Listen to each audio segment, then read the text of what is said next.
Hi, this is Joe again with another movie review. And for the sake of this video, I'm going to be discussing the Sister Act movies. Which I think the first one came out in 1992 and the other one came out in 94.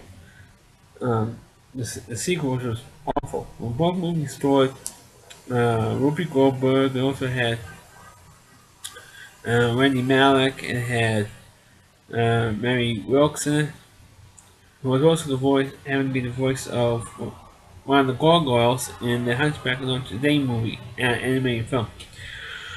The first movie, a Sister Act film, came out in 1992 and it was a surprising hit. And it was, in my opinion, Whoopi Goldberg's last decent movie. She made bomb after bomb after bomb after Sister Act, including the sequel, which we're going to get to in a minute. But the first movie stars Whoopi Goldberg, like I said, and Harvey Keitel.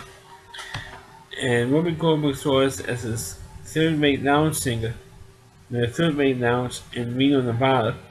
Not even in Vegas, in Reno, Nevada.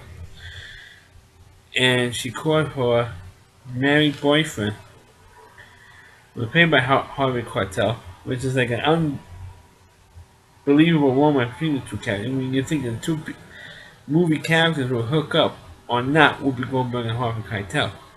That's what they did, for the film. And Whoopi Goldberg wanted to go up to his office and break it up with him, and break off their relationship because she wanted him to leave his wife for him. He wouldn't do it because he's Catholic and they don't believe in Catholics don't believe in divorce. So like I said, he wanted to break it off, and witnesses that he killed somebody, or a guy who Harvey Keitel believes snitched to the cops. So she ran out of the hotel, which is a pretty funny, not physical humor in that particular scene or sequence.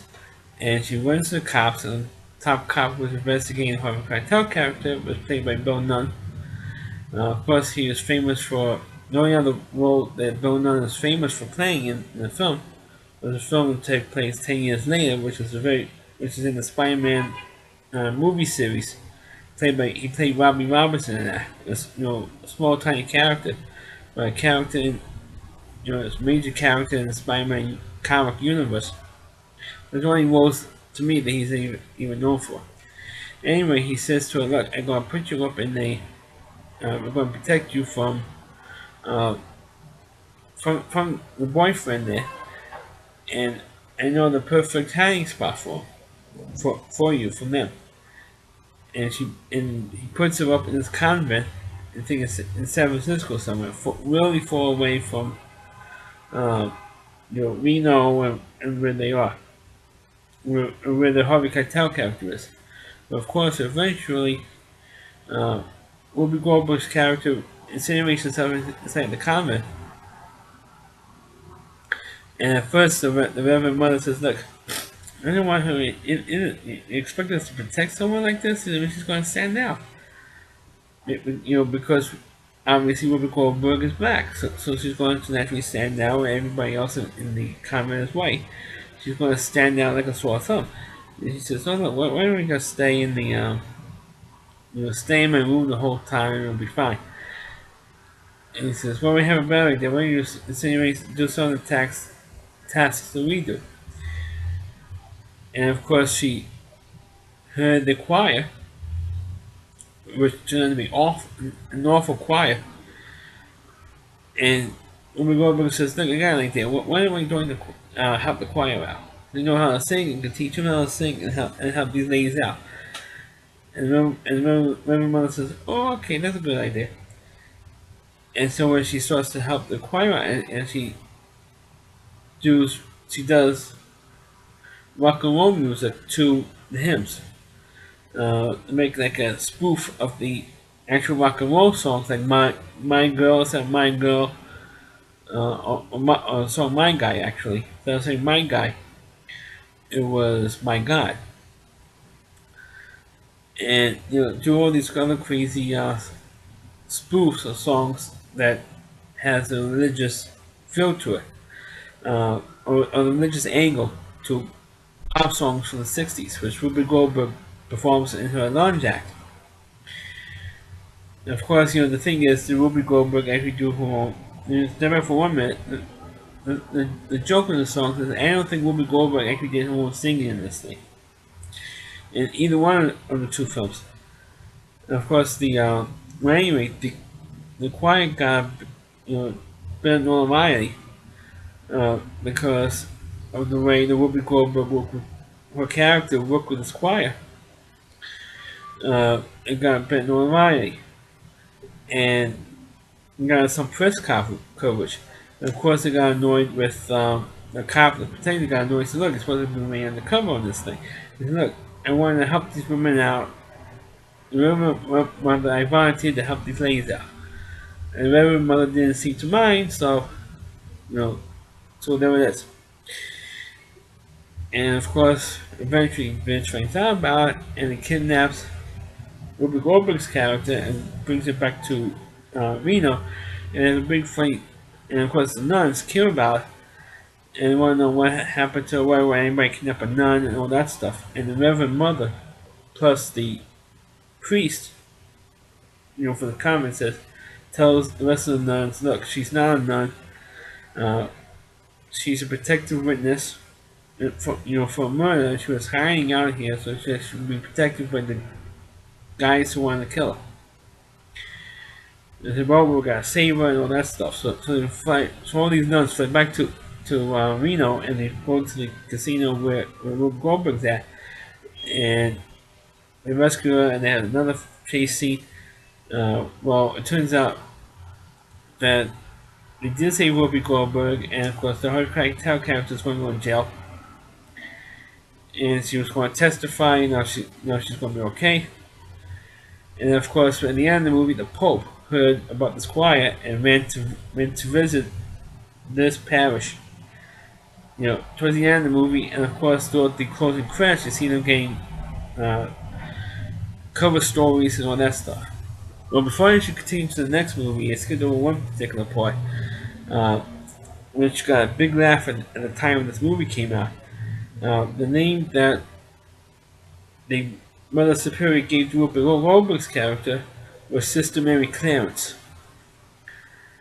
The reason why they became a big, hilarious name and got a big laugh when I went to see this movie when it came out was because of the fact that Clarence is also the first name of Clarence Thomas, who was accused of sexually harassing Anita Hill during his confirmation hearing to the Supreme Court. So of course, then he had Clarence Thomas jokes going on that time. So when Sister Act came out and they named Whoopi Goldberg's character Sister Mary Clarence, oh god, then you have to Clarence Thomas. So that's where a lot of the, it became a joke, that particular name, more as a side note for the movie. But like I said, this movie became a surprise hit. And so they decided to make a sequel. Like any other movie that becomes a surprise hit. And believe me or not, folks, Sister Act was a surprise hit. The movie did get praised as a good movie. You could say it's not really a parody, but it's a, it's kind of like a, symbolic, not really a symbolic movie. It became a regular, movie that, a lot of people recognize where the story was going, and it's kind of like, well, what's good if you hear that cheering and live across the street from a ball field, and there's a softball game going on. So the microphone happens to pick up the cheering. That's what the cheering is for. So the movie became like a movie, like a pretty formulaic. That was the word I was looking for. Pretty formulaic film. So like I said, a couple years later, they made a sequel called Sister Act 2, Back in the Habit. Now you're trying to figure out how would they put Whoopi Goldberg back in the nun's outfit. And of course now, Whoopi Goldberg is now her character, whose name is Uh, shoot, I forgot what the character's name was supposed to be in the film, but now she has a big lounge act. Because of what happened, the notoriety of what happened in the first film, she now has a pretty successful lounge act or stage show for alone. And sometimes some of the nuns help her out on the stage show as well.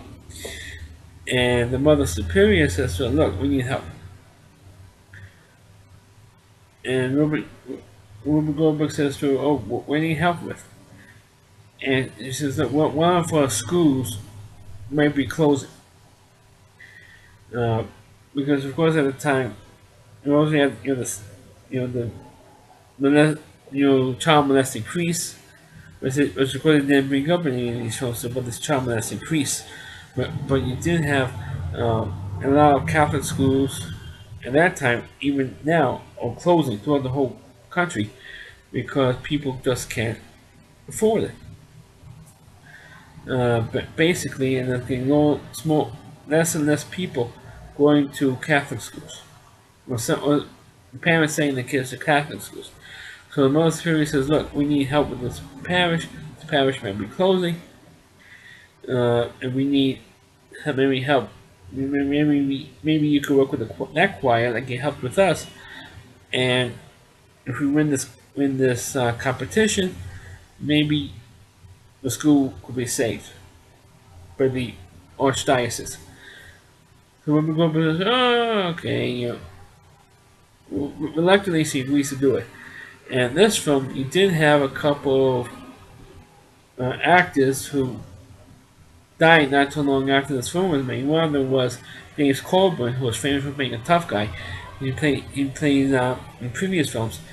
He played like an administrator of the school. And you had Michael Jeter, who was also a famous actor, Broadway star of Eating Shade. He played Mr. Wiggle, Wiggle Tiggle in Sesame Street in the Elmo's World segment, and who was at the time dying of AIDS because he was also a homosexual. And not to knock the guy, he was a good actor. He was good in the Sesame Street segments, uh, but he was gay, and he was dying of AIDS when he did this movie. And so those two, I think this was having to be the last role for both these two guys. Anyway, so I want to put that note out there. And this movie was back. Sister Act 2, Back in the Habit, was a terrible film because this film was not that great. I mean, to me, it makes no sense to go put Whoopi Goldberg back in the nun's outfit. I mean, it's one thing. I mean, you can't just have her come in and not be in the nun outfit. And I think even as I remember this movie, I think Whoopi Goldberg does bring that up. And so why do I have to wear the stupid outfit again? And he said, no, because you have to. Because it's the only way that you'll be accepted as a teacher if you wear the nun outfit.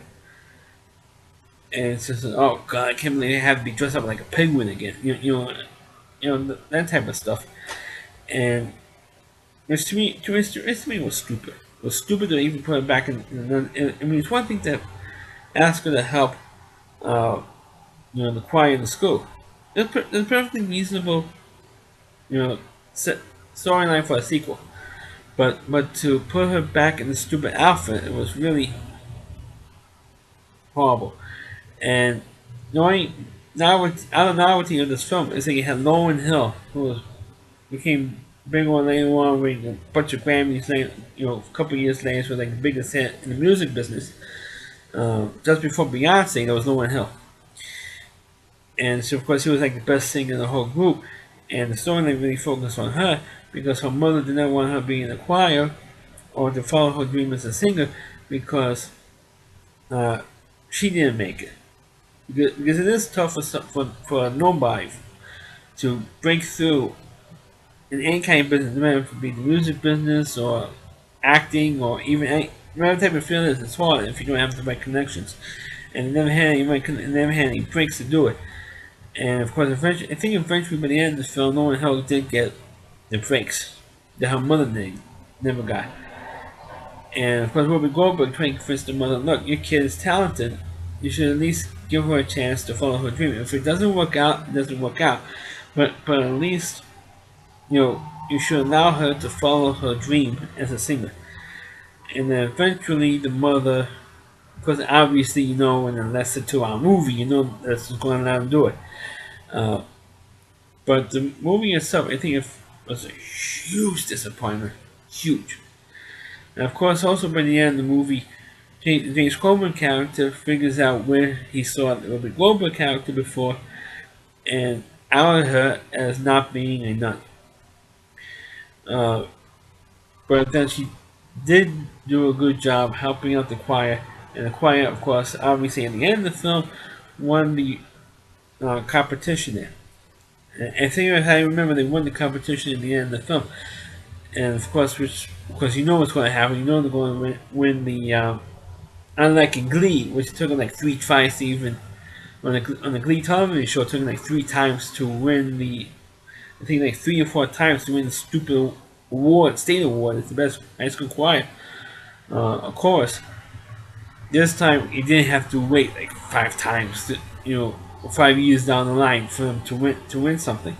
They won the thing, and by the end of the film, the parrot this school was going to be saved at the end of the film, and it was about it. I mean, it's a pretty forgettable.